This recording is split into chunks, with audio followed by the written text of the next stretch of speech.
আজকে আমরা যে সংস্কারের কথা বলছি, যে সংস্কার নিয়ে আমরা সময় ক্ষেপণ করছি, আমরা বারবার বলছি সবকিছু খোঁজ নিচে পাল্টে ফেলতে হবে, তার কোনো প্রয়োজন নেই।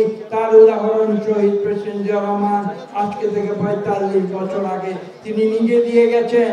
আমরা সেই উদাহরণ অনুসরণ করে ইনশাআল্লাহ বাংলাদেশের সকল সংস্কার শুধু করব না, সংস্কার চলতেই থাকবে, কিন্তু আমরা একটি সুষ্ঠু নিরপেক্ষ নির্বাচনের মাধ্যমে আমরা এদেশে অবিলম্বে গণতন্ত্র ফিরিয়ে আনব।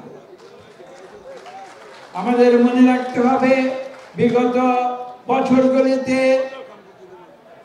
আমাদের প্রিয় নেতা জনাব তারেক রহমান আমাদের যে দিক নির্দেশনা দিয়েছেন, যার ফলশ্রুতিতে আমরা আন্দোলনের শেষ পর্যায়ে আমরা উপনীত হয়েছি এবং আমরা বাংলাদেশে একটি রাজনৈতিক বিস্ফোরণমুখ পরিস্থিতি আমরা সৃষ্টি করেছি, যেখানে ছাত্র জনতা এসে দেশলাইয়ের কাঠি দিয়ে আগুন জ্বালিয়ে দিয়েছিল।